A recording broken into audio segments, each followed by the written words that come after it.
Did you know that higher education is a weapon in international relations?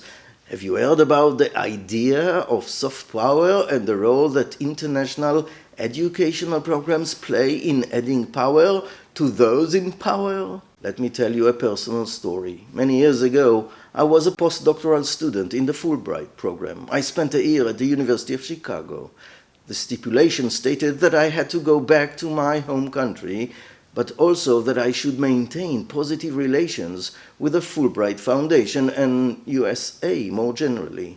I still plan to write my book. This is America. Anyway, this is what the Fulbright program states. Quote, "The program facilitates cultural exchange through direct interactions on an individual basis in the classroom, field, home, and in routine tasks, allowing the grantee to gain an appreciation of others' viewpoints and beliefs, the way they do things and the way they think.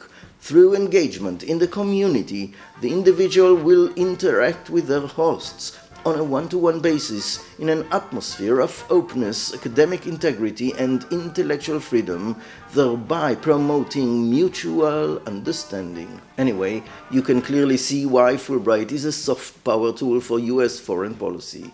It was launched in order to improve the standing of the US in foreign countries.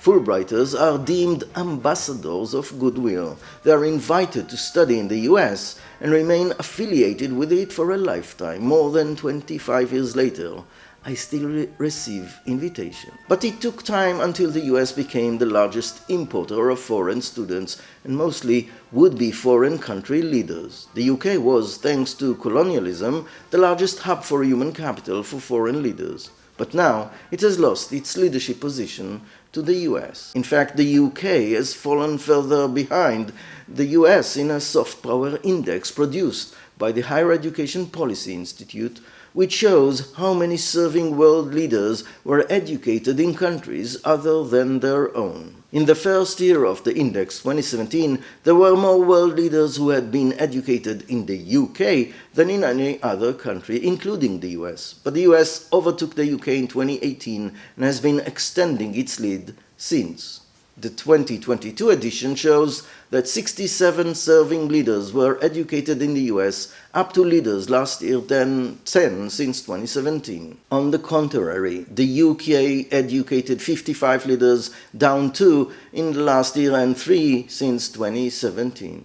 So instead of being one ahead, as it was in 2017, the UK is now 12 leaders behind the US.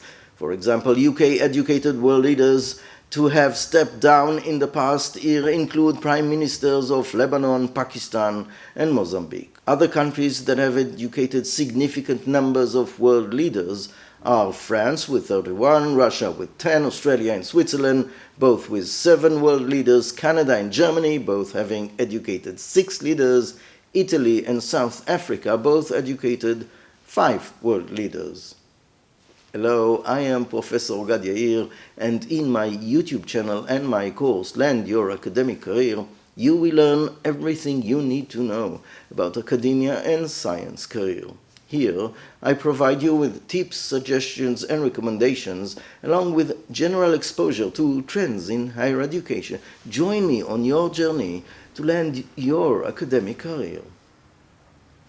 Educating international students has been seen as a key measure of soft power because it is believed to build an emotional bond between alumni and a country, as well as support for its culture, language, and values. Nick Hillman, HAPPY's director, said that the American lead in the soft power index now seemed unbeatable, at least in the short term. Sure, who can beat the Harvard Kennedy School and its programs, right? The good news for those who care about the UK's standing in the world is that the rules for international students have continued to improve, most recently earlier this month with the end of compulsory police registration for international students, Mr. Hillman said. The new graduate route visa, which makes it easier for international students to stay in the UK to work, is proving attractive, and the total number of people from other countries studying for UK higher education qualifications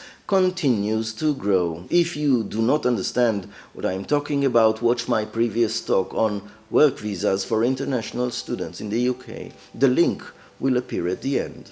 Several thoughts. First, we can soon expect that Russia will lose its fourth place in the education of world leaders, and probably American campuses will attract more over the years. France, maybe Francophone countries. Otherwise, the USA and the UK will dominate leadership programs. Second, it takes years after being educated to be nominated as a president or prime minister and the like. The networks that one gains through international programs probably play a role. What role do they play? Here is a topic for your PhD. Third, if retiring presidents and prime ministers want to land an academic career, they are advised to join my course. The link is below. You are invited to join now. Until next time, I am Professor Gad Yair.